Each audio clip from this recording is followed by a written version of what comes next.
todos. Bueno, yo soy José Asterio Guerra y le hablo en representación de GMR Canarias como empresa pública de la Consejería de Agricultura, Ganadería y Pesca, y en este caso como jefe de filas del proyecto 40. Los que han sido asiduos a estos webinars que llevamos haciendo ya unos meses, hemos hecho un total de 9 webinars, pues ya nos conocen casi todos. En primer lugar, agradecerles la participación en estos seminarios virtuales que llevamos haciendo desde el mes de marzo. Y el que toca hoy, martes 13 de julio, que será el último que haremos antes de las vacaciones, pues nos reincorporaremos otra vez en septiembre con nuevos seminarios. El que toca hoy es sobre el picudo negro de la platanera, el Cosmopolite sordio. Los participantes que han asistido a los seminarios de las anteriores semanas saben un poco la dinámica. Cada 15 días, unos 2 veces al mes, hacemos un seminario y charla seleccionando plagas o enfermedades que nos interesen de los principales cultivos de las regiones de estudio del proyecto, como son Canarias, Azores, Madeira, Cabo Verde y Senegal. Plagas que se encuentran en estas regiones o que puedan ser una amenaza para las regiones. Hasta el momento hemos hecho, como les comenté, un total de 8 seminarios.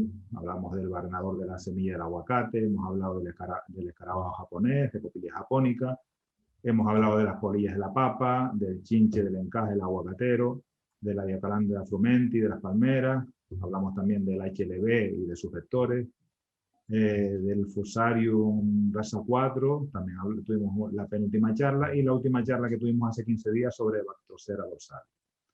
Comentarles que todas estas charlas, tanto las presentaciones como los vídeos que se han generado, los pueden ver, los pueden visualizar en la página web del proyecto, www.40agri.com. Bueno, este seminario virtual, este webinar que empezamos hoy, lo van a impartir nuestros compañeros, colegas de proyecto, en este caso compañeros de LICIA y de GMR. Por un lado estará la doctora Estrella Hernández y la doctora Ana Piedrabuena como investigadores de la Unidad de Protección Vegetal de LICIA.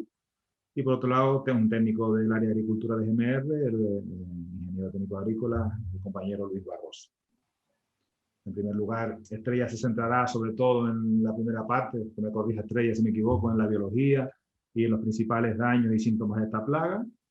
Después Ana se centrará más en los proyectos de investigación que están realizando o se han realizado sobre la plaga aquí en Canarias y en general, sobre la plaga sobre este escarabajo.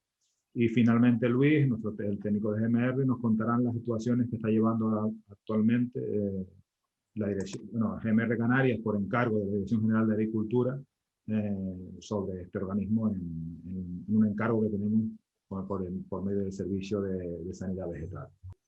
Yo ya les dejo, empieza Estrella, con lo cual les dejo con Estrella que comenzará con el seminario. Muchas gracias por participar.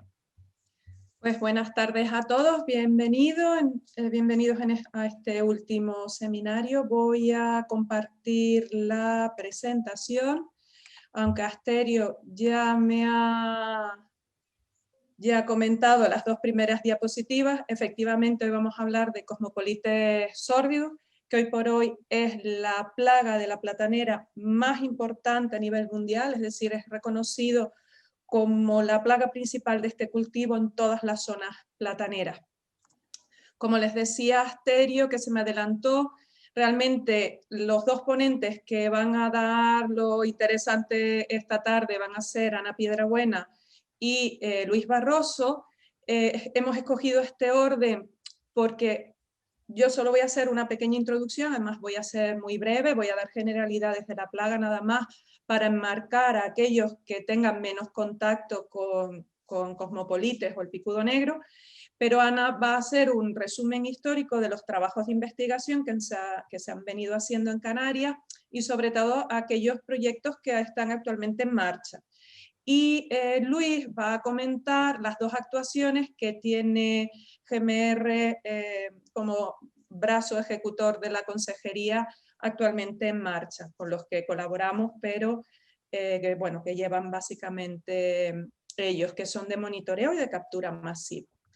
Entonces, esta primera parte, como veréis, tiene la misma estructura que le hemos estado dando a otras plagas, y yo voy a centrar el tema Cosmopolites sordidus, pues hablando de su taxonomía, cómo reconocerlo, su distribución, cuáles son sus hospedantes, sus major hosts, sus hospedantes principales, algunos datos de biología y síntomas, y enemigos naturales. Cosmopolites sordidus es la especie tipo del género Cosmopolites. Fue descrito por Germán con individuos procedentes de la isla de Java como Calandra sordidus. El género Cosmopolites está encuadrado dentro de la familia Dryopteridae, que ya hemos hablado de ella, porque se acuerdan que contiene otros gorgojos, plagas, tanto de monocotiledonia como de granos. Ya hemos hablado de esta familia en varias ocasiones, pues por ejemplo cuando hablamos del picudo de las 4 manchas de las palmeras, Diocalandra frumenti. El género Cosmopolites cuenta con 5 especies descritas, pero realmente hay muy poca información de ellas, y de hecho una de Cosmopolites striatus se considera actualmente sinonimia de Cosmopolites sordidus, es decir, que hay muy poca información del género. Básicamente lo que nos vamos a encontrar es información sobre esta especie, Cosmopolites sordidus, que en español el nombre común es picudo negro de la platanera, y precisamente por ser la plaga más importante de este cultivo en todo el mundo. Tenéis aquí en esta diapositiva también el nombre común en otros idiomas. Afortunadamente para nosotros solo tenemos un picudo en la platanera. Es para nosotros también la mayor plaga de este cultivo, pero en otras zonas plataneras del mundo la verdad que tienen problemas con varios picudos. En concreto, Metamasius hemipterus, que es el picudo rayado de la platanera, y también en algunas zonas Rhynchophorus palmarum. Estas dos especies son fáciles de reconocer con respecto al picudo negro Cosmopolites sordidus, pero afortunadamente no están presentes en Canarias. ¿Cómo podemos reconocer el picudo negro? Bueno, pues se trata de un gorgojo bastante grande. Fijaos que pueden medir entre 10 y 16 milímetros. En estado maduro es un gorgojo de color negro brillante, y además se caracteriza porque es bastante de superficie glabra, es decir, que no es piloso, pero sí que tiene todo su cuerpo lleno de punteaduras, y esto es bastante característico. La cabeza es compacta y pequeña, fijaos, esta es la cabeza, que pequeña con respecto al cuerpo. Las antenas son clavadas, es decir, tienen clava y geniculadas, y de 9 segmentos. Otra característica que tiene Cosmopolites y que lo distingue de otros picudos es que todas las tibias cuentan con una extensión en forma de gancho. Podéis verlo aquí debajo, ¿veis por aquí? Y esto lo que hace es que los ayuda a poder agarrarse bien al material vegetal. Otra cosa característica y que la diferencia de otros picudos es que tiene todo, fijaos aquí, toda la región dorsal, tanto del tórax como del abdomen, cubierta por poros. ¿Vale? Y en los élitros, que sería esta estructura que veis aquí, se caracterizan porque tienen 9 estrías muy bien impresas, es decir, profundas, con intervalos, con zonas elevadas lisas y con zonas de líneas de poros. ¿De acuerdo? Esto nos permite distinguirlas de la siguiente especie dentro del género, que es Pruinosus, como más común. ¿Qué más? Pues aunque sí que hay diferenciación sexual, la verdad que es bastante complicado. Yo no soy capaz en campo de distinguir machos y hembras. Los machos son más pequeños que las hembras, eso es algo común en general en los insectos.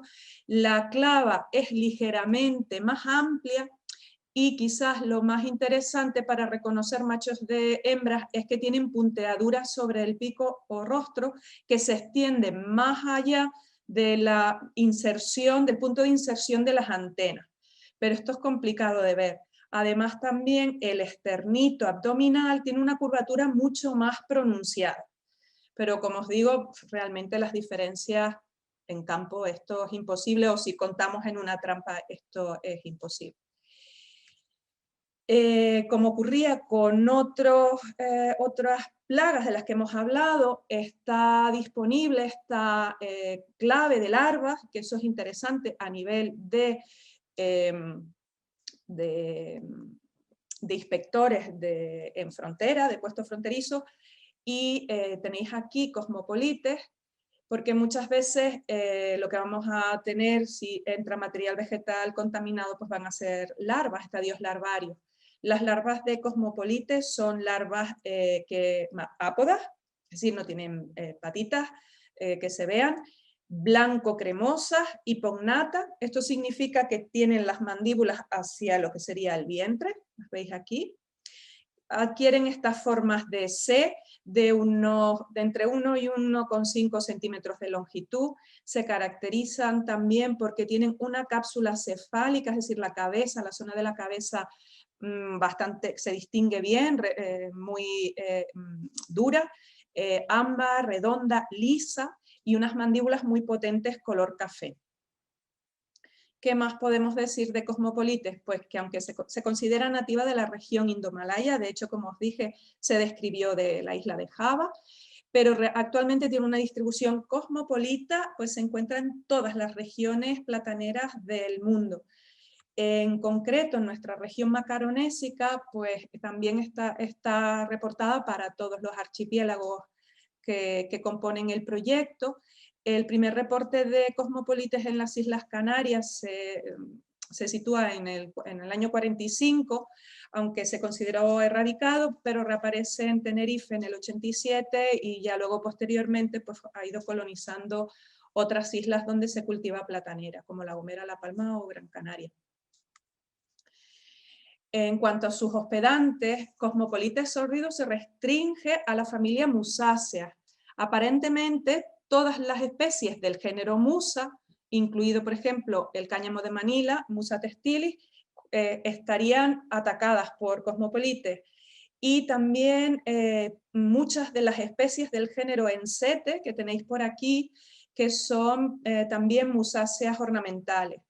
No así otras citas fuera de lo que son las musáceas, como la caña de azúcar y el ñame, que según Gold y colaboradores consideran que son realmente citas erróneas. Por lo tanto, vamos a considerar que Cosmopolites se restringe a lo que son las musas. Dentro de del cultivo de la platanera, sí que se reporta mucha variabilidad en la sensibilidad de los distintos cultivares afectados. ¿De acuerdo? Tanto los plátanos como de postre, como los plátanos de guiso, de consumo. Y según el cultivar, la sensibilidad va a variar mucho. Este sería como un ciclo típico. Cosmopolites sórdidus tiene un ciclo, o sea, una metamorfosis completa y va a pasar por 4 estados que tenéis aquí: el estado de huevo, larva, pupa y adulto. Se me olvidó decir antes que muchas de las fotos, y las quiero agradecer porque son de los compañeros Alfonso Peña de GMR, pero también de Santiago Pereira, técnico del Cabildo Insular de Tenerife. El ciclo, esto es un ciclo típico, o la duración de un ciclo típico de Cosmopolites para una zona tropical húmeda, es decir, para condiciones muy favorables para Cosmopolites. Se ve favorecido por temperaturas elevadas combinadas con altas humedades. Si bajamos temperatura, pues estaremos alargando el ciclo incluso bastante, de forma considerable, porque en climas un poco más subtropicales se puede alargar la duración desde huevo a adulto pues de 60, 50, 60 días hasta más de 100, 120 días, ¿de acuerdo? Muy susceptibles a ambientes secos, es decir, que están directamente, la abundancia de picudo va a estar directamente relacionada con altas temperaturas e inversamente relacionada con la humedad, es decir, alta humedad sí que va a haber mucha cantidad de picudo, pero condiciones de baja humedad pues van a restringir y van a favorecer la mortalidad de los estadios inmaduros y va a suponer pues que se desarrolle con más dificultad. ¿Qué más? Pues que todo su ciclo lo van a hacer, aunque los adultos sí son de vida libre y los podemos ver caminando entre los restos vegetales en el cultivo, realmente todo el ciclo y mucha parte del estado adulto también lo pasan alimentándose y refugiados dentro de los tejidos del cormo. Esto dificulta muchísimo su control, no solo químico, sino biológico, y también su detección precoz. ¿Por qué? Porque los primeros síntomas que van a producir en la planta son inespecíficos y no los vamos a detectar tan fácilmente. Por eso es tan importante, y lo explicará tanto Luis como Ana, el monitoreo, la captura de picudos usando trampas. Los adultos de picudo tienen hábitos nocturnos. Sí que poseen alas funcionales, aunque rara vez vuelan, más bien se desplazan lentamente y de hecho, Gol y colaboradores en el 98, ellos hablaban de que se desplaza como unos 50 metros lineales en 3 meses. Esa es la distancia que se pueden desplazar. Realmente la dispersión sí que se da entre parcelas adyacentes, pero sobre todo la dispersión a nivel mundial se ha dado por el desplazamiento de material vegetal contaminado. Un hándicap que tenemos nosotros en cuanto a la gestión de esta plaga es su longevidad, ya que en media los adultos pueden vivir de 5 a 8 meses, aunque se reportan hasta 2 años de supervivencia. Pueden permanecer sin alimentarse largos periodos de tiempo, y esto hace que sea muy fácil desplazarlos y que sobrevivan a un transporte largo. ¿De acuerdo? Los adultos recién eclosionados, los adultos jóvenes, son de color café rojizo. Esta es una foto de Alfonso, lo veis por aquí, y cuando maduran ya pasan a coloraciones negras brillantes. Tienden a permanecer tiempo dentro de la planta antes de emerger. Se cree que hay una feromona sexual involucrada en el comportamiento de cópula de estos insectos, pero es actualmente la feromona de agregación la que se utiliza tanto para monitoreo como para control de picudo por captura masiva, de lo que hablará Ana y Luis. Durante su vida, la verdad que no son estrategas como los pulgones o las moscas blancas rápidos, sino es todo lo contrario. Su fuerte está en su alta supervivencia. Sin embargo, fijaos que en media una hembra puede oviponer un promedio de 100 huevos, aunque los datos de fertilidad varían muchísimo según las condiciones y los autores. Fijaos que su ciclo y su reproducción depende muchísimo de factores ambientales, pero no solo eso, sino también de factores nutricionales de las plantas, incluso, como os decía, del cultivar de la planta, de la que se estén alimentando. Se reportan datos como pues de una puesta de 1 o 2 huevos por semana. La hembra, para poner estos huevos, lo que hace es que con el pico, como veis en la imagen, hace un pequeño orificio en el que va individualmente introduciendo los huevos, que son, como veis aquí en la parte inferior de la diapositiva, de forma cilíndrica, color blanco perlado, y que van a estar depositados pues, o entre las vainas, en el cuello del cormo a nivel del suelo y alrededor del mismo. La duración pues, bueno, pues unos cuantos días antes de eclosionar. Realmente el daño lo hacen las larvas. Las larvas se alimentan del tejido del cormo de la platanera y una característica es que dejan excrementos en esas galerías semejantes a un serrín de color anaranjado, marrón. La larva, como os decía, jápoda y blanca. Veis aquí en detalle la cápsula cefálica, ámbar, redonda, lisa. Veis aquí las mandíbulas color café que decíamos. Y otra característica de las larvas la tenemos aquí, y es que Los últimos segmentos abdominales se modifican y forman una estructura como en forma de placa, que si veis en una visión como dorsal, lateral, pues nos da la sensación de que está cortada la larva.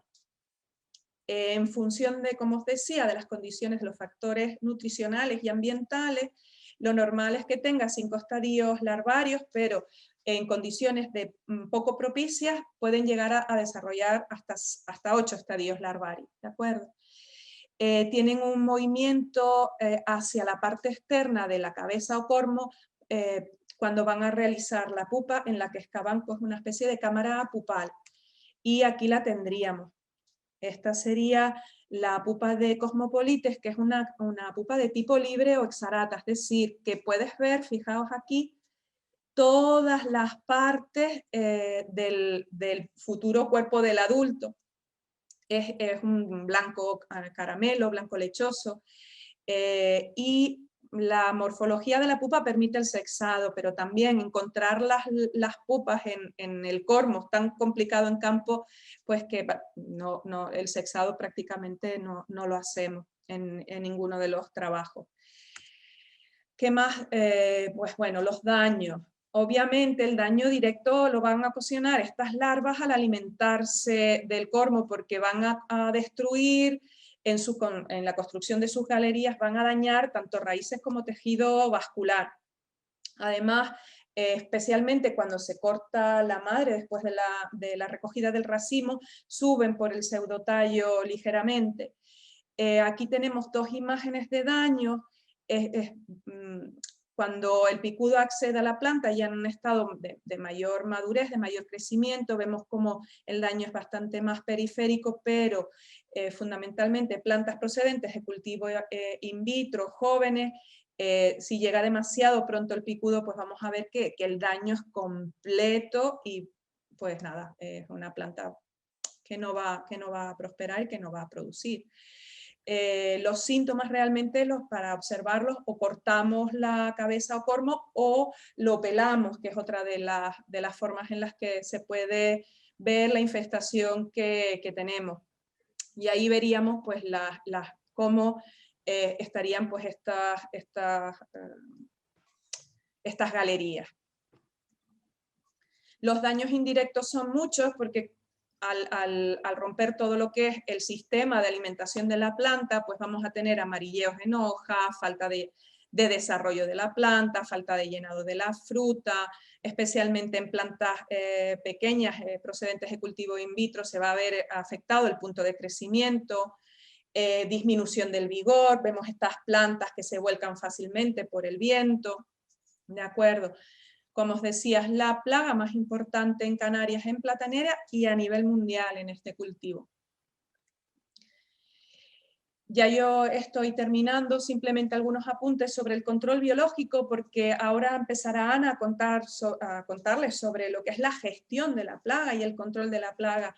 Y vamos a ver que se centra fundamentalmente en la gestión, en el monitoreo, en la captura masiva. Y que casi toda la investigación se está orientando a unos determinados organismos, justamente entomopatógenos, que no entomófagos, que es lo que tenemos en esta diapositiva. Pero en otras zonas en las que sí que se han, fijaos que control biológico clásico con entomófagos de Cosmopolites sórdidos se lleva haciendo desde hace 100 años. Sin embargo, hoy por hoy sigue siendo un desafío. ¿Por qué? Por un lado, porque las larvas y pupas están protegidas, y por otro lado, con lo cual los depredadores no llegan, y por otro lado, porque a pesar de que se han citado más de 50 especies depredadoras de picudo negro, la mayoría son generalistas no específicos, ¿de acuerdo? Y por tanto no son candidatos idóneos para una importación desde su lugar de origen a un territorio como podemos ser las Islas Canarias o en general las Islas Macaronésicas. ¿De acuerdo?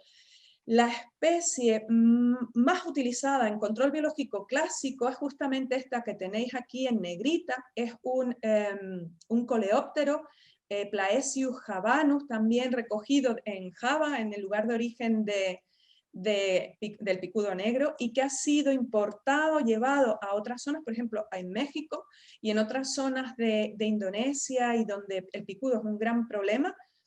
Y bueno, pues se reportan eficacias interesantes, es el más común y efectivo, pero como os decía, pues para Canarias esto no va a ser una opción. Os pongo esta diapositiva sobre todo por el hecho de fijarnos nosotros aquí de otros organismos que podamos tener, de estas familias que pudieran hacer el papel que estos otros hacen en las regiones de origen del picudo. Pues por ejemplo se han citado coleópteros de la familia Hydrophilidae, o estafilínidos que son comunes en platanera, silvánidos también tenemos en platanera. Quizás en nuestro caso, pues, por ejemplo, son conocidas las hormigas cubanas, Tetramorium y Feidole.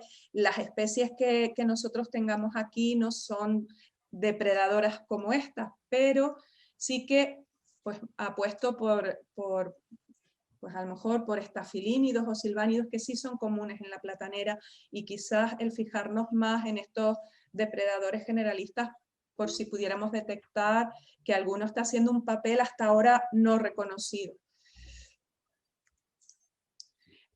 Realmente lo que más ha trabajado en el control biológico de cosmopolites sórdidos es el uso de entomopatógenos, como os decía al principio, fundamentalmente dos especies, Bauberia bassiana y Metarrhizium anisopliae.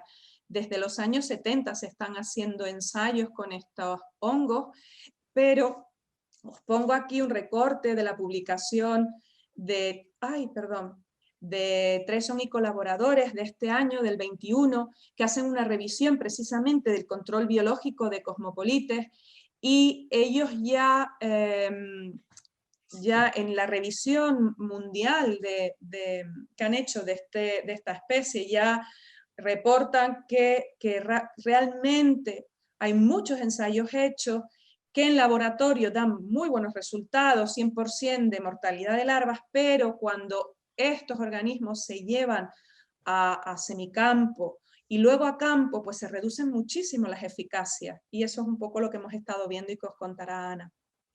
Pasa lo mismo con otros entomopatógenos también utilizados, nematodos del género Steinernema o Heterorhabditis, que desde hace mucho tiempo se llevan realizando ensayos, pero luego en campo son usados más como bioplaguicidas, pero no se constatan unas eficacias altas como las observadas en laboratorio. Aquí tenéis una larva de picudo, no sé si se aprecia bien, totalmente colonizada por nematodos. Realmente en este momento para Canarias las posibilidades de control biológico van a estar de la mano de uno de estos dos entomopatógenos, o hongos o nematodos. De hecho hay varios formulados disponibles comercialmente. Y bueno, yo dejo de compartir ya y le doy paso a Ana, que ya os va a explicar todo lo que se ha hecho en lo que es gestión y control de picudo de la platanera. Pues yo voy a hacer un repaso de los trabajos que se han hecho en Canarias, sobre todo entre el Cabildo, la Universidad y el ICIA, en distintas alternativas de manejo, herramientas que tenemos para manejar el picudo. Y lo voy a presentar muy rápido, voy a ir prácticamente a contar los resultados. Si ustedes luego quieren preguntar algo, preguntan, pero no voy a entrar en detalles porque son muchos trabajos y no quiero aburrir ni quitar tiempo a Luis. Entonces voy a empezar hablando del control cultural, o lo que podemos hacer de manera preventiva. Las alternativas que tenemos de control físico, las opciones de control biológico, que ya algo adelantó Estrella, el control biotécnico, que es principalmente la herramienta más importante que tenemos en este momento, y lo que hay de control químico. Lo que es el control cultural y preventivo es básicamente, esto está tapando aquí, es el trocear los restos de plataneras cuando se cortan las madres que van a ser abuelas, y abrir bien las cabezas para favorecer la descomposición y que el picudo no tenga alimento ni esté allí reproduciéndose, sobre todo las larvas que están ahí, que se deshidraten y no se desarrollen hasta adultos. Ahí vemos un rolo que había quedado en campo y que lo vimos con nuestro compañero Santi del Cabildo de Tenerife, y aquello estaba lleno de larvas y de pupas, y eso es lo que no se puede dejar en el campo porque es un foco de infección para el resto de las plantas, ¿no? Luego es muy importante no utilizar material vegetal contaminado. Ahora con el tema de que se pueden usar plantas in vitro, que tenemos esa opción, aquí por lo menos en Canarias tenemos la opción más que a la mano con la empresa Cultesa, es una de las opciones que tenemos que recomendar, porque de esa manera nos aseguramos de tener un material limpio. En algunos lugares donde se sigue regando a manta, regando por inundación, lo que se recomienda es que no se utilicen los trozos de rolo, de pseudotallo, para cortar los turnos de riego, para hacer las tornas de riego, porque eso también puede diseminarlo por la finca, aunque esto es algo que ya es residual, ya prácticamente no lo hace nadie. Y es muy importante no utilizar estiércol fresco para abonar que tengan restos de platanera, porque puede estar el picudo. Otra medida que podemos tener de control cultural es elegir la variedad, una variedad que sea un poco menos atractiva, menos susceptible para el picudo. Aquí les presento dos trabajos de fin de carrera que se hicieron en 2006 y 2007, con resultados un poco contrastantes, que utilizaron olfatómetros para ver cuál de los cultivares que más se usaban aquí de platanera eran más o menos atractivos para el picudo. Si se fijan en el trabajo este de arriba, que se probaron estos 4, el que era más atractivo era el Selig, luego pequeña enana y gran enana, por ejemplo, estaba gruesa intermedia, y gran enana era el que menos era atractivo. Al año siguiente se hizo otro ensayo añadiendo algunas variedades, y la Selig, por ejemplo, no estaba, y vimos que el orden cambiaba un poco, porque aquí gran enana era de las menos atractivas, pero aquí era un poco más, era bastante atractiva, y en cambio pequeña enana, que aquí era bastante atractiva, aquí no lo era. Es cierto que se usaron metodologías diferentes, entonces estos estudios hay que hacerlo quizá varias veces para tener resultados más concluyentes, porque como ven no coinciden mucho los resultados de uno y otro. Lo bueno es que, por ejemplo, esta variedad, por ejemplo, Selig, prácticamente es una variedad que no se utiliza. De todas maneras, prácticamente lo que tenemos que hacer es intervenir. El control preventivo tiene un efecto, pero suele ser bastante limitado en el tiempo, aunque es importante, por eso es importante que se haga de manera sistemática. Y la alternativa de control físico que tenemos, que es la solarización o la biosolarización, cuando se incorpora materia orgánica fresca, es algo que se puede hacer en preplantación. En fincas que sabemos que tenemos presencia de picudo, hacer la práctica de la solarización, que es calentar el suelo mediante la energía del sol. Esto se hace en los meses de más calor en verano. Permite no solamente controlar el picudo, sino varias enfermedades, y tener menos incidencia de adventicias, de plantas adventicias en el primer ciclo de cultivo. Se tiene que utilizar un plástico transparente, y si se añade materia orgánica fresca, además se tiene el efecto de los volátiles y de los productos de la descomposición de la materia orgánica que quedan en la solución del suelo, y que son también, por ejemplo, nematicidas, además de tener efecto frente al picudo. En un ensayo que se hizo una parcela demostrativa de biosolarización en platanera, que lo hizo el Cabildo de Tenerife, ellos sacaron esta publicación con los resultados, que tienen el enlace aquí abajo. Demostraron que la solarización reducía las poblaciones de picudo, por lo menos en este primer ciclo de cultivo. Los hijos tenían mayor vigor y había menos emergencia de plantas adventicias, con lo cual también había menos necesidad de mano de obra en el cultivo, menos coste. También les muestro aquí, por ejemplo, estas barras azules son las de la parcela que se solarizó, que se biosolarizó, y estas, las moraditas, las que no se biosolarizó, y estas son los nacimientos de piña. Bueno, estas ya son las cosechas de las piñas en las distintas semanas. Se ve que en el caso del biosolarizado no solo es más precoz, sino que está concentrado en menos semanas, mientras que en el caso de la no solarizada, pues fue como más irregular y más tardía. no solamente lo adelantó, sino que el tiempo entre que nació la piña y se cosechó también fue más corto en el caso del solarizado, que eso es, pues, es de agradecer porque es más rápido el cultivo. Es muy interesante el vídeo que hicieron en Agrocabildo contando todo esto, que tienen aquí el enlace por si les interesa verlo mejor explicado. En el caso del control biológico es lo que hemos estado trabajando, bueno, se venía trabajando hace muchos años en el ICIA, y se ha retomado porque aparecieron, pues, nuevos productos comerciales que se podían probar. Y básicamente nos hemos centrado en Boveria bassiana, que es el hongo entomopatógeno que más se ha usado a nivel mundial.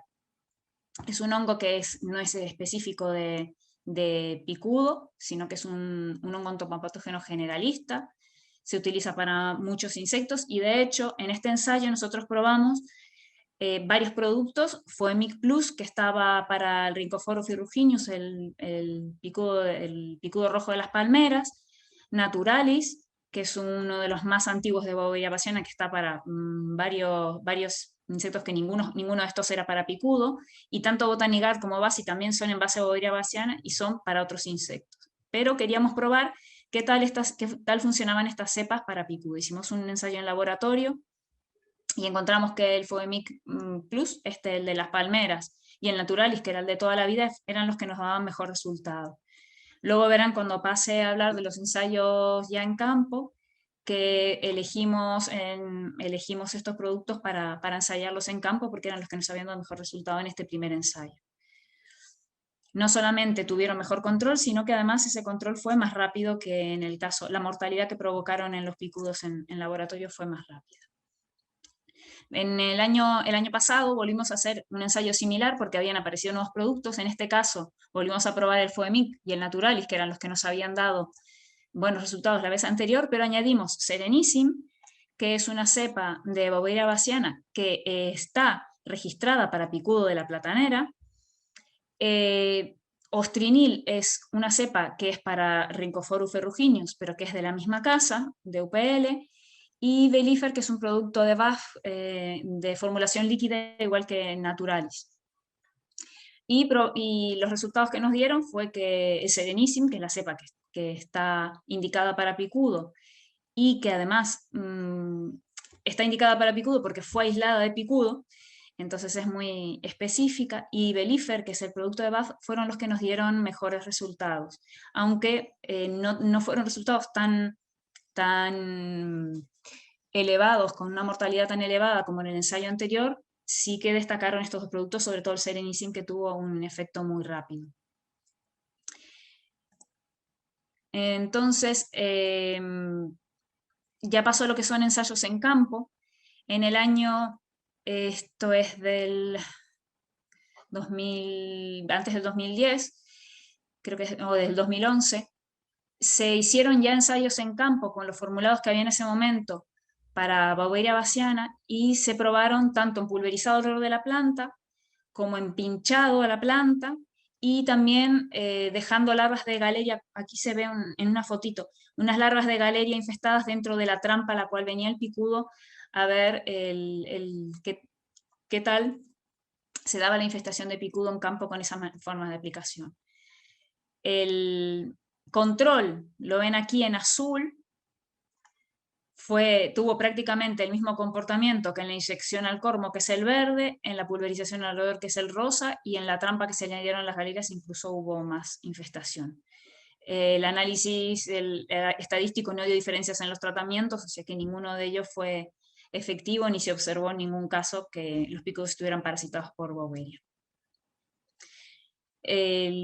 Luego, en este ensayo que se hizo comparando Boveria bassiana y Metarrhizium, que es el otro hongo que mencionaba Estrella, que este es un trabajo más reciente del Cabildo, tampoco encontraron diferencias entre el testigo y aquellos en que se había aplicado los hongos, ni se observaron adultos de picudo, que es lo que estaba comentando en su parte Estrella, que en el laboratorio se obtienen muy buenos resultados con esta cepa, pero cuando se pasa a campo, por lo que sea, que es lo que nos faltaría saber, no tienen ese buen comportamiento. Siempre decimos que es porque hicimos un ensayo de poco tiempo y que no tuvimos no hemos tomado medidas a largo plazo. Entonces, en el año 2019, y lo terminamos en el 2020, justo cuando empezó el confinamiento, hicimos un ensayo con varias aplicaciones de Boveria bassiana y con varias aplicaciones del nemátodo Steinernema carpocapsae. Esta es la dinámica de las poblaciones de picudo durante ese año.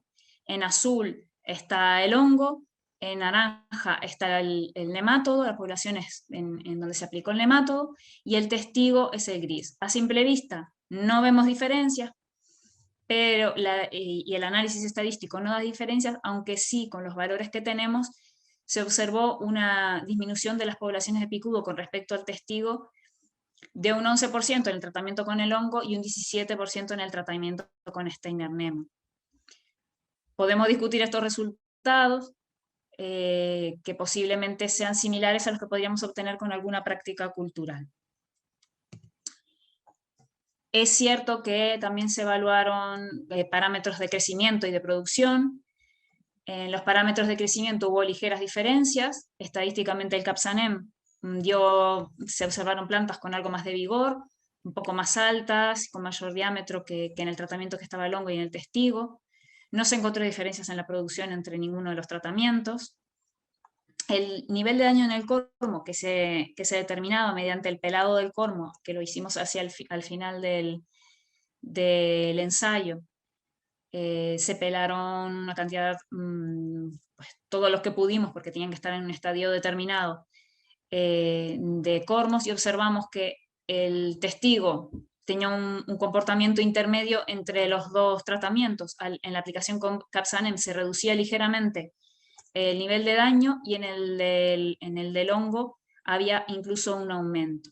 Cabe decir que en todos los casos, tanto en el del que se redujo el daño como en el testigo o en el del hongo, estamos por encima del 15% que se considera el porcentaje de infestación, el porcentaje de daño que no es tolerable para una producción satisfactoria. Quiere decir que a partir de cuando ya se tiene más de un 15%, se tienen que estar efectuando medidas de manejo, de control, para que la producción pueda seguir adelante. Y en todos los casos teníamos valores por encima de 15. Y finalmente hicimos una prueba a ver si los entomopatógenos que habíamos aplicado varios meses después de los tratamientos, lo hicimos aproximadamente entre 4 y 6 meses después del tratamiento, se hizo la determinación de la presencia de los entomopatógenos en suelo y vimos que persistían en el suelo, pero que el control que estaban ejerciendo no era lo satisfactorio que nosotros esperábamos. Como le decíamos en el ensayo de laboratorio que hicimos el año pasado, estuvimos evaluando este producto que era Serenissim, basado en Boveria bassiana, que está autorizado para picudo, y lo probamos en campo, porque nos había dado muy buenos resultados en laboratorio. Y lo probamos siguiendo una metodología que se había aplicado en algunos ensayos de Team Sahara en Sudáfrica. Probamos un testigo en el cual simplemente se ponía la trampa con feromonas. Las trampas en todos los casos se rellenaron con arena porque eran uno de los métodos de aplicación de Serenissim, entonces queríamos homogeneizar los tres tratamientos. Entonces en el testigo se rellenó, en la trampa luego hubo una aplicación dentro de la trampa, rellenando y poniendo 30 gramos, que era la dosis que nos dijo el fabricante, y luego esa misma dosis, en vez de ponerla dentro, la pusimos alrededor de la trampa en un diámetro de 40 centímetros. Y se aplicó, y luego en periodos de 14, 28 y 42 días se ponían trampas de rolo, o sea, un trozo de pseudotallo, a una distancia de la trampa, que ahí yo le hago el esquema como si viera de arriba, a medio metro y a 3 metros se ponían las trampas de rolo. Aquí ven la trampa de feromonas, se ponían las trampas de rolo a medio metro y a 3 metros, la foto no daba para verlas todas, se quitaba la feromona para que realmente las trampas de pseudotallo estuvieran atrayendo al picudo, se dejaban allí 3 días, se recogían los picudos de las trampas de pseudotallo y se quitaban, y se volvía a poner la feromona, y a los 14 días de esa y a los 14 días se volvía a hacer. Y se volvió a hacer otra aplicación del producto y se volvió a evaluar. En total se evaluaron 6 veces.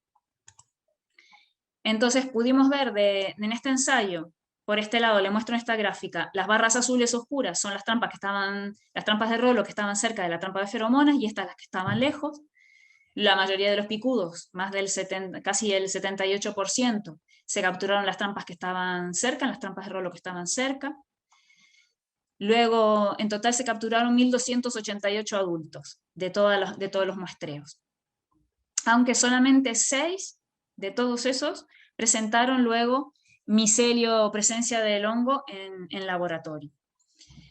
Hicimos también una comparativa a ver si encontrábamos más picudos dentro, si los que recogíamos se veían más en los tratamientos del testigo de dentro o de alrededor de la trampa, en la aplicación de dentro o alrededor de la trampa, y no encontramos ningún efecto de que en alguno de ellos realmente se disminuyeran las poblaciones de picudo. Como ven, el testigo aquí es el azul, que es casi el que tiene menos en todos los casos. El que le pusimos el producto dentro tiene un comportamiento similar, y el que le pusimos alrededor de la trampa, pues tampoco presenta diferencias. Revisando un poco una de las causas de por qué esto no funcionó, porque nosotros pues, nos quedamos bastante decepcionados, y porque pensamos que además habían sido las condiciones ideales para que funcionara el hongo, porque hubo muchísima humedad, que siempre pensamos que es la limitante de que funcionen los hongos entomopatógenos. Llovió mucho en este periodo, no sé si recuerdan que entre noviembre y febrero que se hizo este ensayo, en el norte llovió muchísimo, llovió varias veces, incluso nos pilló algunas veces recogiendo trampas o tuvimos que retrasar porque llovía torrencialmente, y pensamos que estas eran las condiciones ideales para que el picudo fuera infestado por Beauveria. Pero vimos que, si bien la humedad era la ideal, las temperaturas no lo eran. Beauveria bassiana necesita unas temperaturas entre 25 y 30 grados, 20 es, digamos, el mínimo en el cual funciona bien, y las temperaturas medias rara vez estuvieron por encima de 20 grados, estuvimos a 17, 18, es cierto que las máximas a veces estaban por encima, pero no eran las condiciones ideales. ¿Qué pasa? Que quizás los problemas que nos ha estado dando hasta ahora el tema de los entomopatógenos es que las condiciones ideales de los hongos no son las que se dan cuando el picudo está más en campo. Quiere decir que cuando tenemos esa temperatura y tenemos algo, o no tenemos humedad, o no tenemos picudo, porque el picudo en ese momento está sobre todo dentro de la planta y no está caminando tanto en el campo. En este momento que tenemos altas temperaturas, si ustedes van a las trampas, hay menos población que en otros momentos, que lo vamos a ver más adelante. También se ha trabajado algo con hongos endófitos. Hay un par de trabajos bastante recientes, de hace 4 años y del año pasado, avanzando uno sobre el otro, ¿no? Este es más preliminar y el siguiente ha avanzado un poco más. Y si bien parece que hay un poco menos de daño en las plantas donde ha habido endófitos, los resultados son muy, muy variables, tanto en los testigos como en las plantas tratadas con endófitos, y es una línea que se debería seguir estudiando un poco más. No hay unos resultados muy concluyentes. Es un trabajo arduo y muy interesante, pero que los resultados todavía falta un poquito para que podamos decirles algo más. En el caso de las trampas, que yo le decía que es como la herramienta más importante y además en la que se están basando todos los programas de manejo integrado, tanto en Sudamérica como aquí, hay trabajos ya desde hace mucho tiempo. Este trabajo, que fue uno de los primeros que se hizo, que es de gente de LICIA, de investigadores de LICIA, lo que determinó fue sobre todo los picos poblacionales del picudo, por lo menos en Canarias, que son sobre todo entre octubre y marzo, que es el pico más grande. Esto es en 2 localizaciones. Si ven esto, bueno, aquí se retrasó un poco, a veces se retrasaba un poquito más, pero que los picos más grandes eran sobre todo en otoño e invierno. Y luego las poblaciones estaban bastante por debajo, y la verdad es que lo hemos seguido comprobando en los años sucesivos.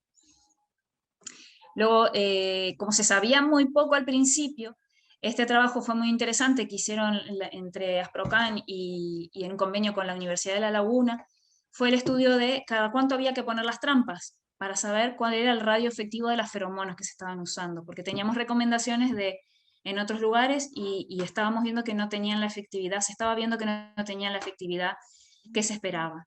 Entonces, en estos trabajos empezaron a hacer sueltas de picudos marcados con colores, los pintaban con colores en los élitros. El primer ensayo fue en un túnel. Aquí no se ve mucho, pero fue cada 2 metros. Y vieron cuántos volvían a capturar con una trampa de feromonas.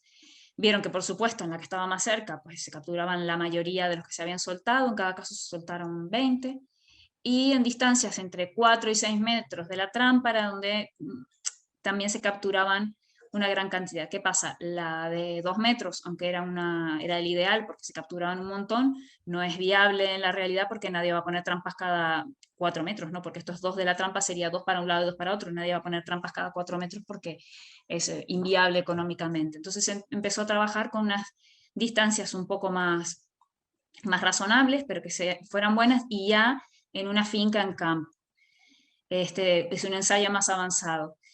Se pusieron trampas a 4 metros, o sea, el diámetro era de 8, a 8 metros, o sea, un radio de 16, y a 12 metros. Y se vio que ya a 12 metros no se capturaba absolutamente nada en este ensayo.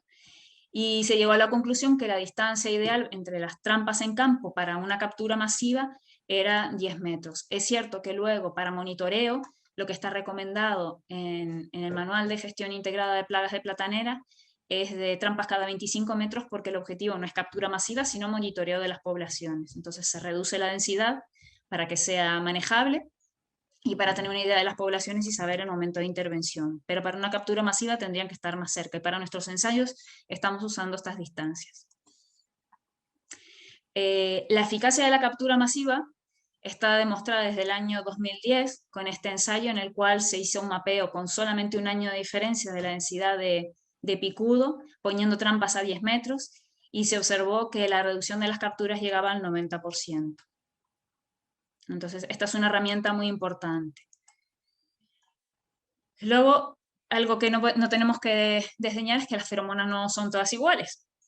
Y nuestros compañeros del Cabildo han venido trabajando en sucesivas evaluaciones de distintos tipos de feromonas que se comercializan aquí en Canarias, y han ido haciendo sucesivos trabajos porque han aparecido feromonas nuevas, feromonas mejoradas, y las han evaluado en trabajos muy minuciosos y que les recomiendo que miren estas publicaciones, porque son trabajos muy serios y que han permitido que la gente pueda elegir feromonas, pues no solamente de hablar lo que me dice el vecino, cuál es mejor, sino poder decir, esta es la que captura más y la que tiene mayor persistencia en campo, demostrado con un estudio serio.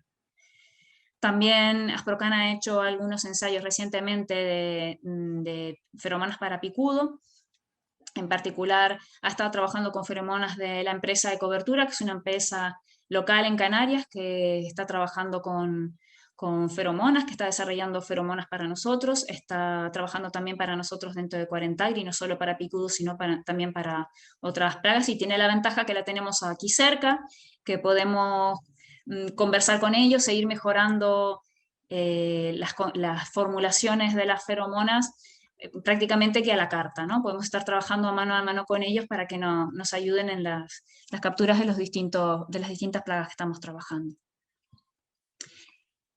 También una iniciativa que han tenido, esto no es un ensayo, pero que sí que hay que destacar, es que el reparto gratuito de feromonas, desarrollado entre el Gobierno de Canarias con GMR Asprocan, en este año 2021 ha sido también con la empresa de cobertura, para facilitar que la gente pues tenga esta opción y pueda probarlo, los que no lo han probado, y lo puedan poner en práctica. Y este año lo que hemos hecho ha sido una comparativa de trampas. Había un trabajo anterior de Asprocan comparando esta trampa, que es la trampa diseñada por la Universidad de La Laguna y fabricada por la empresa Stop Weevil, con la trampa tradicional Pitfall que siempre se había utilizado en Canarias. Hay una trampa intermedia entre estas dos, que aquí prácticamente no se ha usado, pero sí que se usa en Sudamérica, que también cuenta con rampas como la de Stop Weevil, y tiene un diseño quizás un poco más simple, y esta es una versión mejorada. Les mostraré los resultados para que vean un poco cómo funciona cada una. También, aunque no es un trabajo nuestro, queríamos comentar, porque es de un compañero de Cuarentagri, de este trabajo dirigido por David Horta, que es de este mismo año, de un proyecto final de curso, también hicieron una comparativa de trampas, pero a la vez comparativa de feromonas. El trabajo que hicimos nosotros este año, que lo terminamos en febrero, fue comparando una trampa Pitfall de la tradicional con el modelo mejorado diseñado por la Universidad de La Laguna, este modelo, que es de la marca, es de la casa Sansan, es de Picusán, que está diseñado para picudo de la palmera, para picudo rojo de la palmera, para Rhynchophorus ferruginus, pero teníamos curiosidad a ver si funcionaba. Y esta misma casa hizo un prototipo, que como es un prototipo y es secreto, no les puedo mostrar la foto, que pensaban que las limitantes que podía tener su modelo las podían mejorar, entonces hicieron un prototipo que pensaban que podía ser mejor para nuestro picudo. Entonces probamos estas 4 trampas, hicimos 6 conteos, que era la duración de la feromona, y les he puesto en esta gráfica en tonos de azul los 2 primeros conteos y en tonos amarillo-verdes los de los 4 siguientes. Y les explico por qué. Porque cuando hicimos los 2 primeros conteos, vimos que la Pitfall y la de Stop Weevil tenían unas capturas muy altas y la Picusán y el prototipo muy bajas. Y hablamos con los de la casa, le dijimos, miren, sus trampas están yendo mal, no están dando los resultados esperados, y estuvimos hablando con ellos, y nos dimos cuenta que las trampas no las estábamos armando correctamente. Las trampas tienen un sistema de acople, de encaje entre esta parte de acá arriba, que es lo que se ve, y entre el recipiente que está por dentro, que se engancha con unas pestañas como por esta zona. Y si esta zona no quedaba bien enganchada, se producía la salida de los picudos. Los picudos tenían un lugar por donde escapar, porque no quedaba bien cerrada, y los conteos no eran reales, estábamos subestimando realmente lo que capturaba, porque entraban pero salían. Entonces, las capturas que hemos tenido en cuenta para hacer los análisis son las que ven de naranja, amarillo y verde, que son de los últimos 4 conteos, en los cuales verificamos que realmente cada vez que íbamos cerrábamos muy bien las trampas para que cuando tuviéramos el siguiente conteo, el número de lo que estuviera dentro fuera realmente lo que entró, pero que no llegó a salir. Entonces, como verán, en estos 2 primeros conteos, la tradicional de Pitfall y la Stop Weevil tenían capturas muy altas, y las otras eran prácticamente menos de la tercera parte o la cuarta parte, pero que al empezar a cerrarlas bien, las capturas eran bastante similares, por lo menos en estos 3. Ya les contaré lo que pasaba con el prototipo. Entonces trabajamos con estos datos en el caso de datos estadísticos. Cuando hicimos el análisis estadístico, vimos que estas 3, aunque vemos más capturas en la diseñada por la Universidad de La Laguna, muy similares a la Pitfall, estadísticamente no hay diferencia entre estas 3 trampas. ¿Qué pasaba con el nuevo prototipo? Que no les puedo mostrar lo que era. El nuevo prototipo tenía la abertura de entrada al mismo nivel que el recipiente, porque se consideraba que el picudo no podía trepar para salir, pero sí el picudo puede trepar para salir, porque nosotros lo observamos en el borde del recipiente. Entonces, posiblemente en el prototipo podían entrar, pero podían seguir saliendo aunque la acopláramos bien, y por eso no se estaban capturando los picudos al mismo nivel que en las otras trampas. Entraban, pero salían.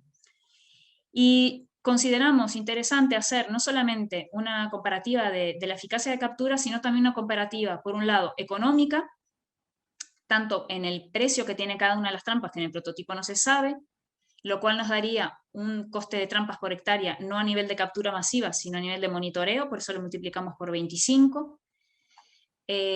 Así que hicimos un coste de trampas anual, solo de la trampa, calculando que tienen 5 años de vida útil, aunque en algunos casos puede ser más. Y el coste de mantenimiento, es el mantenimiento de abrir y cerrar la trampa, o en su caso, el mantenimiento de mantenerla a nivel del suelo, que en el caso de Stop Weevil, Picusán o el prototipo no hay problema, porque es una trampa que se apoya directamente en el suelo, pero en el caso de las tipo Pitfall, solemos tener el problema que el borde de la trampa muchas veces queda por encima del nivel del suelo, y es algo que se tiene que estar revisando cada vez que se pasa por allí. Entonces eso tiene un mantenimiento de unos segundos más, de tenerse en esa trampa, que llevan un poco más de coste de mano de obra. El coste total que calculábamos por año era que tampoco parece disparatado. Consideramos también la facilidad de movimiento, que excepto en el caso de la Pitfall es alta en todos los otros modelos. La facilidad de entrada de agua en el modelo, que en la Stop Weevil es el único que es baja, es muy alta. En la de Pitfall solemos encontrarla llena de agua, y en las otras 2 entra pero menos. Y también la visibilidad en el campo, que es alta en estas dos porque son de color amarillo, y en esta es media porque es negro. Entonces, pues, pensamos que cada agricultor en su caso tiene que ver cuáles son las cosas que más le interesan y cuáles son las cosas que le pueden llevar a decidirse por una u otra trampa, no solamente la eficacia de captura, que es muy importante, sino también la practicidad del producto, la facilidad de verlo, la facilidad de gestión. Finalmente, en el caso de control químico, que ya es lo último que voy a hablar y le doy paso a Luis, yo no les voy a poner el listado de los productos que están ahora autorizados para el control de picudo en platanera, pero si quieres se los cuento. Son solamente 6 productos que están autorizados en este momento en platanera. Tienen bastantes limitaciones de uso. De los productos que están autorizados, uno es Beauveria bassiana y los otros sí que son productos químicos. Tienen limitaciones de uso, ya sea porque solamente se pueden aplicar una vez en el periodo, porque solamente se pueden aplicar en invernadero, y realmente lo que estamos intentando es que se puedan haber o nuevas materias activas, por supuesto, intentando que sean de un perfil respetuoso con el medio ambiente, con el aplicador y con el consumidor, o que se puedan encontrar otras maneras de manejar el picudo. En este caso estamos intentando mejorar la aplicación al tallo, que es tanto mejorar el pinchado tradicional de la madre una vez cortada la piña, tanto ese pinchado como la aplicación de endoterapia, que ya es un método de aplicación que ya se usa bastante más en ornamentales y se usan palmeras, que digamos que es como una especie de, bueno, para el que no lo conozca, también es una inyección al tallo, pero en vez de ser con alta presión, como es el caso del pinchado con producto a la madre, es para hacerlo en planta, en principio se hace en plantas en producción, no en plantas ya cortadas, y busca el movimiento hacia arriba del producto, bueno, hacia arriba y hacia abajo, del producto a través de la savia de la planta. Por eso tiene que ser en planta viva y no es a alta presión, sino a bajas presiones. En este momento estamos desarrollando ensayos para ver la efectividad de métodos de endoterapia, porque hay varios tipos de métodos de endoterapia, de distintos productos, tanto el Loxamilo, que es el producto que está autorizado ahora para pinchado, como otros productos que pueden ser de interés. Son ensayos que lo estamos empezando. Y por otro lado estamos ensayando el efecto que puede tener como repelente el azufre, tanto el azufre en pulverización como, Dios, bueno, de los dos tipos de azufre que tenemos, que ahora me vino la laguna, en campo, para ver si tiene un efecto repelente sobre picudo. Este también es un ensayo de largo alcance porque se han hecho algunas aplicaciones y se espera hacer, ahora vamos a hacer la semana que viene la tercera aplicación y el efecto lo veremos en la producción de las plantas hijas bueno, lo veremos en la producción de las plantas que se están desarrollando ahora. Entonces, bueno, esto es lo que tenemos en curso y que se engloba con lo que está haciendo ahora mismo, pues con las cosas en curso, que es lo que está haciendo ahora GMR, que les explicará Luis. Buenas tardes a todos y a todas. Bien, como bien decía José Asterio al principio de esta charla, y también comentó Estrella y Ana también, pues yo voy a hablarles un poco de los trabajos que ha realizado el área de agricultura de GMR Canarias en relación al Cosmopolite sordidus.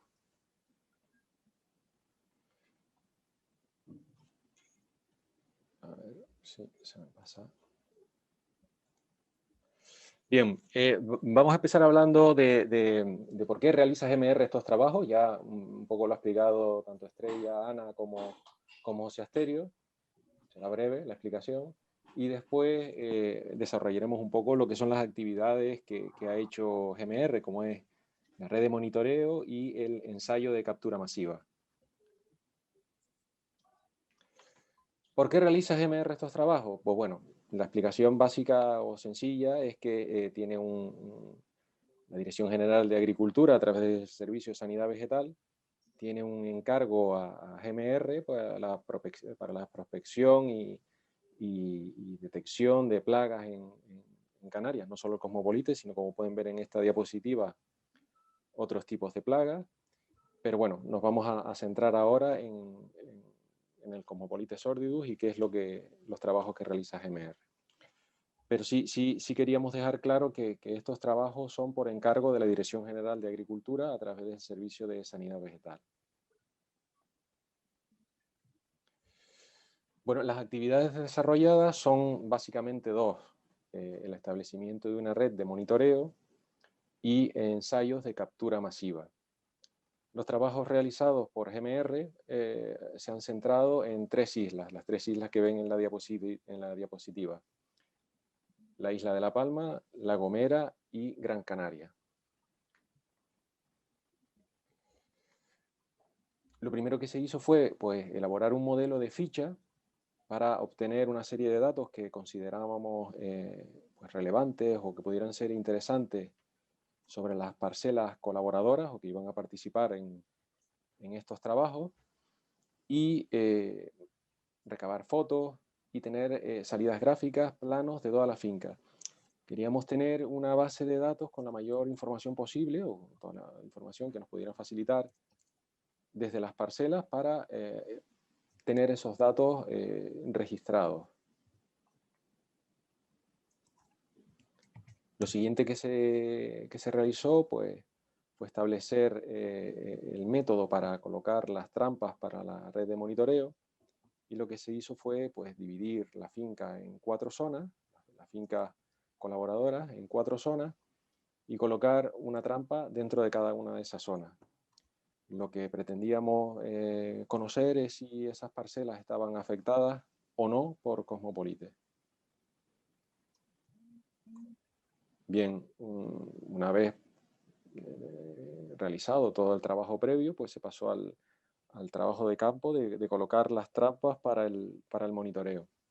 Aquí sí que me gustaría agradecer la fundamental colaboración de los servicios de extensión agraria de todos los gobiernos insulares de las islas que comenté antes, de los cabildos, así como la colaboración de las asociaciones de productores que han colaborado mucho con estos trabajos. Y por supuesto los agricultores que se han mostrado siempre muy colaboradores. Bien. Como les decía antes, las redes de monitoreo se colocaron en 3 islas. Vamos a empezar por La Gomera. En La Gomera se colocaron 5 trampas en los municipios que ven ahí en la diapositiva. 2 en el término municipal de Vallehermoso, una en Valle Gran Rey, otra en San Sebastián y otra en Hermigua. Si pueden ver en el mapa y en la leyenda del mapa, pues ya damos alguna pista sobre los datos que veremos a continuación, cómo han sido las capturas en las trampas de La Gomera. Es decir, en todas las trampas, en todas las fincas donde habían colocadas trampas de la red de monitoreo en esa isla, pues habían capturas. Estas son las trampas que se colocaron en la isla de La Palma. Como pueden ver en la tabla, son 16 trampas. Y como dato curioso también, pues comentarles que las trampas colocadas en la finca de Punta Gorda, pues no, en todo el periodo en que estuvieron colocadas las trampas, que olvidé comentarlo antes, fueron un periodo aproximadamente de 6 meses de duración, pues la trampa de Punta Gorda no tuvo, la trampa ubicada en la finca que estaba en Punta Gorda no tuvo captura en esos 6 meses. Y en la isla de Gran Canaria, pues se colocaron 20 trampas y al igual que en La Palma, hubo fincas fincas de platanera donde teníamos trampas colocadas y no hubo capturas. Si se fijan en la isla de Gran Canaria, está focalizado en el norte, bueno, en las parcelas donde teníamos colocadas las trampas, ¿cierto? Las parcelas que están, donde colocamos las trampas, la red de monitoreo en el suroeste, sur y suroeste de la isla, no capturaron ningún ejemplar de cosmopolites. Y aquí están los datos que les comentaba antes de las capturas en la red de monitoreo de La Gomera. Si se fijan en la primera línea, todos son ceros porque esa es la fecha en que colocamos las trampas. Cierto es que podíamos haber colocado guiones, pero bueno, decidimos colocar ceros. Y ahí están los datos de la red de trampas, de la red de monitoreo, de las 5 trampas colocadas en la isla de La Gomera. Con respecto a la isla de La Palma, pues estos son los datos de captura en trampas, de captura en fincas, perdón, porque realmente lo que hacíamos en este caso era sumar las capturas que estaban realizadas en las 4 trampas colocadas en la finca. Como decía al principio, lo que nos interesaba aquí era saber si estaban afectadas o no. Al igual que en lo de La Gomera, que en los datos de La Gomera, la primera línea coincide con la fecha de colocación de la trampa. Si se fijan, he señalado ahí en la columna número 5, la trampa que comentábamos antes, situadas en Punta Gorda, que en todos los registros que se han realizado, pues no hubo ninguna captura. Y por último, la red de monitoreo de Gran Canaria, que igual, la primera línea coincide con la colocación de las trampas. En este caso, pues la fecha de colocación de la trampa pues se retrasó.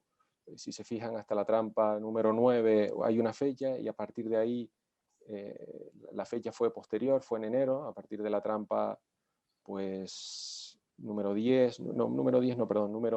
12 en adelante, se colocó con un poquito más de retraso con respecto a la primera, pues por problemas logísticos. Si se fijan, también por ahí estaban las fechas de Navidad. Muchas veces en esa fecha ustedes saben lo complicado que es poder contactar o con los propios agricultores para fijar una fecha, en fin. Pero bueno, aunque se iniciara un poco más tarde, la finalización también pues fue un poquito más tarde en este caso.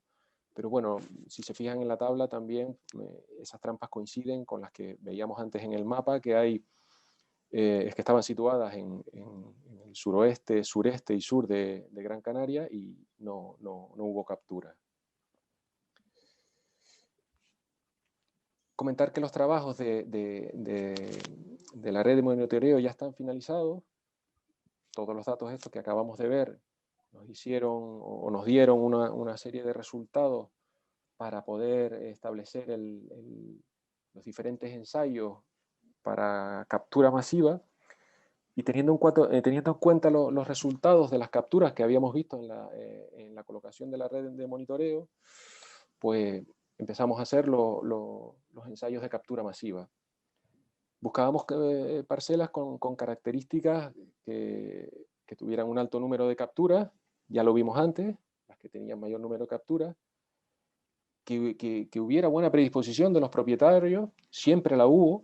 Lo que queremos decir con esto es que no fuera un problema para los propietarios el tener que estar pendiente de nosotros para poder entrar a la finca. No queríamos suponer un problema para ellos. Entonces, la buena predisposición, a lo mejor está mal expresado aquí, lo que queríamos decir es no interferir en lo menos posible en los trabajos de los agricultores, y viceversa, por decirlo así, que ellos tampoco interferieran en nuestro trabajo.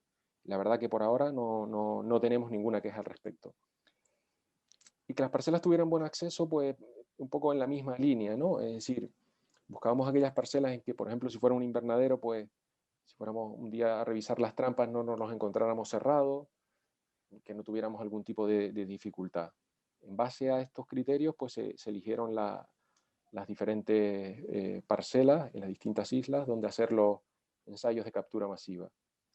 El protocolo empleado fue el de colocar unas 40 trampas por hectárea, lo que viene a ser unas 20 trampas cada 5.000 metros, pues un poco en base a lo que Ana acaba de explicar en su última presentación.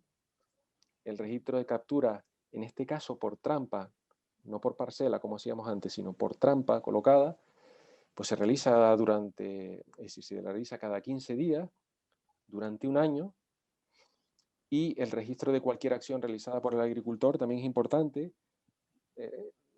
Aquí, al poner acción realizada por el agricultor, nos centraríamos en lo que son alguna acción fitosanitaria, de carácter fitosanitario, algo que pudiera pues alterar la población, por decirlo así, de Cosmopolite en la finca.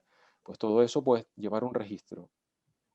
Pues con todo esto, las parcelas que se eligieron por isla fueron 2 en la isla de La Palma, 2 en la isla de Gran Canaria y una parcela en la isla de La Gomera. Si se fijan en el mapa, las parcelas elegidas en La Palma corresponden a una en Barlovento, otra en Tazacorte. En Gran Canaria las elegidas fueron una en Gáldar y otra en Aruca. Y en La Gomera fue una parcela. Lo que pasa es que las dos que teníamos en la red de monitoreo estaban muy juntas, y aunque dentro del circulito aparezcan dos, realmente es solo una, las parcelas en las que se hecho el ensayo de captura masiva. A modo de ejemplo, les voy a poner una distribución tipo, esta es una parcela aquí en Gran Canaria. Pues si la parcela tiene una superficie de aproximadamente 5.000 metros cuadrados, esta ha sido la distribución de trampas que se ha llevado a cabo. Se ha intentado cubrir, por decirlo así, la superficie de la parcela con el poder de atracción que pueda tener la feromona ubicada dentro de la trampa, que cubra toda la superficie de la parcela en la que se está realizando el ensayo. Repetirles que el criterio básicamente fue el que explicó Ana antes en su exposición. Bueno, una vez sabíamos dónde colocar las trampas, pues las colocamos directamente. Intentamos no ubicarlas en los sitios donde menos entorpeciéramos las labores culturales que desarrollan los agricultores en su finca. Pues bueno, intentando minimizar lo que pudiera estorbarles a ellos, ¿no?, en sus trabajos. Cierto es que en la mayoría de los casos nos damos cuenta de que son muy cuidadosos. Hay veces que las encontramos pues volcadas, pero bueno, son accidentes que ocurren porque bueno, la gente tiene que trabajar, ¿no?, en su finca. Paralelamente a esto, el mismo día que se colocaron las trampas, se hizo un pelado de cormo de aproximadamente 40 plantas que a las cuales ya se le había recolectado la piña, para hacer una valoración superficial de los daños de la larva. He utilizado aquí fotos en las que aparece Estrella. No le he pedido autorización para utilizar las fotos en las que aparece ella, pero espero que no le importe. El criterio utilizado para la valoración es el que aparece al lado, y bueno, lo que sí es importante que nos destacó Estrella es que la persona que hace la valoración al inicio pues sea la misma persona que haga la valoración al final, básicamente porque, pues bueno, para que tenga el mismo criterio, ¿no? Pues bueno, el objetivo del ensayo, de los ensayos que estamos haciendo, las distintas parcelas que hemos visto de captura masiva, es pues valorar a final de ese año en el que va a transcurrir este ensayo, pues valorar el impacto que tiene la captura masiva, ¿no? Es decir, qué impacto tiene en la población de cosmopolites en cada una de las parcelas. Que esperemos que sea a la baja, tal y como explicó Ana antes en su exposición. Sí es importante también destacar que, como les decía antes, tanto al inicio de la colocación de las trampas como a la finalización, se hará también una valoración, se hará un pelado de cormos, también de un número similar de plantas, 40 aproximadamente, y se hará una valoración de los daños superficiales. Bueno, aquí les dejo algunos datos de las capturas en trampas en las diferentes fincas. Esta es la de La Gomera, la que estaba en el término municipal de Vallehermoso. Si se fijan, hay algunos datos que todavía no he podido actualizar las tablas porque, bueno, los compañeros, muchos que están en campo, pues no les ha dado tiempo de actualizar la base de datos. Actualizarán, pero ahora el registro que tenemos en La Gomera es hasta el 16 de junio. Pues faltaría el registro de final de junio y ahora el de mediados de julio, ¿no? Y aquí hay algunos datos que, bueno, todavía no hay datos que sean, pues, para valorar, porque si el transcurso es de la duración del ensayo es de 12 meses, pues llevamos apenas 2 meses, ¿no? Esta es la de la parcela de Barlovento en La Palma. la parcela de Tazacorte, con unas cantidades aquí pues ya considerables, la de Gáldar, en Gran Canaria, y la de Arucas, en Gran Canaria también. Ya les digo, esperamos dentro de un año pues tener otro encuentro como el que estamos teniendo hoy y poder mostrar los datos del ensayo de captura masiva en las diferentes parcelas transcurrido ese año. Y esto es todo lo que le tenía que contar yo acerca de los trabajos de GMR. Sí quería comentarles que aparte de la página web de 40agri, pues pueden seguir tanto en las cuentas de redes sociales que tiene 40agri, pueden seguir la actualidad bueno, de todo lo que acontece en el proyecto, como es en el Facebook, y también en el canal de YouTube, donde pueden encontrar pues todas las presentaciones que se han ido sucediendo en los distintos webinarios que se han realizado. Yo por mi parte nada más, muchísimas gracias y doy la palabra al moderador. Bueno, gracias a los tres, a Estrella, a Ana y a Luis por las presentaciones. Y abrimos una ronda de preguntas, de comentarios, de dudas. Si quieren, el que quiera hacer la pregunta, pueden bien o escribir en el chat, o casi que mejor que activen su audio del ordenador y la hagan directamente, de viva voz. Noel nos hace una pregunta. Han cruzado, Noel nos comenta, a ver, espérenme. Hemos cruzado número de capturas con sistema de riego. Sistema de riego, exacto. ¿Pero a qué se refiere Noel? Imagino que se refiere a las que está contando Luis, ¿no?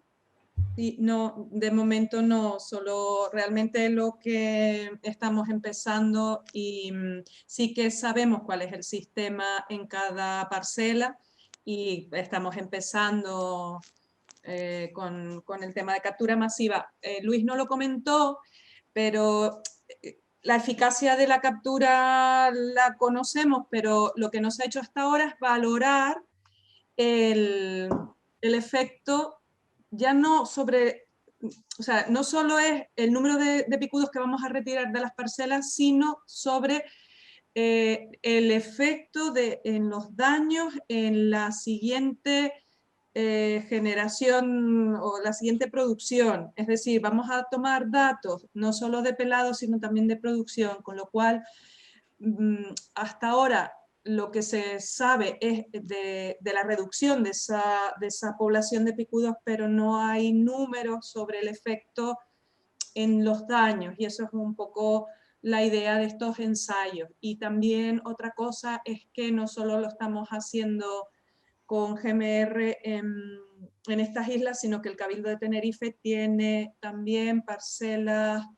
demostrativas de captura masiva, que hemos utilizado el mismo criterio en todas partes, y en este caso, como lo tenemos más cerca y teníamos más disponibilidad, se está haciendo una comparativa entre, en la misma parcela, zonas con trampeo masivo y zonas sin trampeo masivo, con lo cual podemos tener una mejor valoración de lo que es la captura masiva, que hasta ahora sabemos que retiramos picudos y que baja la población, pero no tenemos cuantificado el impacto sobre el daño en la platanera, que es lo que queremos conseguir ahora. No sé si me enrollé mucho. Gracias, Estrella. Esther desde Aprocan los felicita a los compañeros, a Estrella y a Luis y a Ana por el trabajo que están haciendo. Gustavo también. ¿Alguna cosa más? ¿Una pregunta más? ¿Alguna duda que quede? La verdad es que hablamos de muchas cosas, es normal. ¿Cuál es el criterio de captura masiva? Hemos... es difícil. Hemos cogido a, dime si me equivoco, Luis, 20 trampas por parcela. 5.000 metros. Sí. En 5.000 metros, 20 trampas. Que son como a 16 por 16, ¿verdad? Correcto. Este criterio lo hemos cogido en función de los resultados que estuvo comentando Ana y de un poco la trayectoria que venían teniendo los compañeros del Cabildo y de Asprocan. Se ha dicho que el número de capturas aumenta con la humedad alta. En mi zona el número de capturas aumenta en la época entre octubre y febrero. Entiendo que entran más factores como el número de horas de luz, la temperatura, etc. ¿Han visto algo de esto? Realmente esa es la época, entre octubre y febrero es la época de movimiento de adultos, mientras que en otras épocas del año lo que vas a encontrar más en campo, si tú miras la estructura de la población, lo que vamos a tener más son estadios inmaduros en campo, por eso no tienes tantas capturas. Y sí que está directamente relacionado con la humedad en el suelo. Por supuesto, por eso comentaba el compañero de si habíamos visto riego, porque humedad o material vegetal en el suelo va a favorecer que los adultos se trasladen mejor. Son muy sensibles a baja humedad y altas temperaturas. Entonces, realmente lo que es otoño-invierno es cuando hay más adultos moviéndose en el campo, mientras que en el resto del año no es que no tengas picudos, es que no lo ves, porque vas a tener inmaduros, básicamente. Ana. Sí, por ejemplo, que aunque es un caso puntual porque es solo una finca, en el ensayo que les comentaba que estuvimos un año entero siguiendo la población de picudo, que era similar a los trabajos anteriores que veían la dinámica poblacional, intentamos correlacionarlo con los datos de temperatura y humedad y de lluvia que teníamos de la finca. Los de temperatura y humedad los teníamos con un registrador allí mismo y los de lluvia eran de la estación meteorológica más cercana.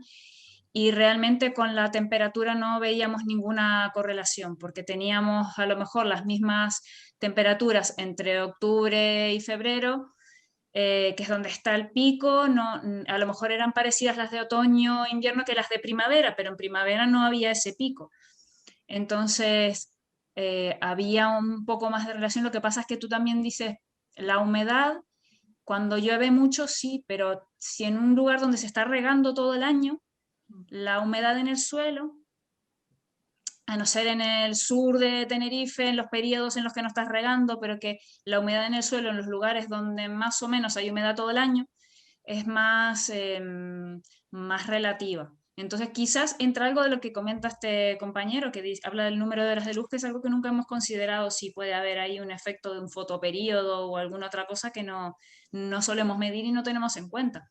Pero la temperatura no parece ser uno de los factores más importantes, la humedad sí, pero ya te digo que relativizado con el tema del riego. Vale, gracias Aitami por la pregunta. ¿Alguna No sé pregunta si le más? contesto. ¿Algún comentario?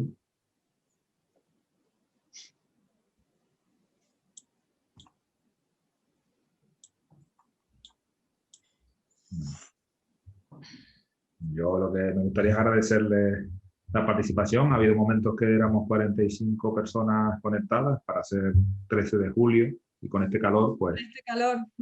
se agradece. Así que si no hay ninguna pregunta más, pues lo dejamos aquí y comentarles que retomaremos los seminarios virtuales a partir de septiembre. Ya haremos difusión por redes de futuros seminarios de diferentes plagas y enfermedades que nos afectan, ¿no?, a los cultivos de la región, de las regiones que participan en el proyecto. Y como dice Luis, algunos de los trabajos que estamos haciendo ahora, con lo que estáis haciendo vosotros y también lo último que presentó Ana, pues tendremos resultados a finales de año, que tendremos que retomar picudo el próximo año para presentar lo último que se está haciendo. Actualizar. Pues nada, muchas gracias a todos por la participación y nos vemos pronto.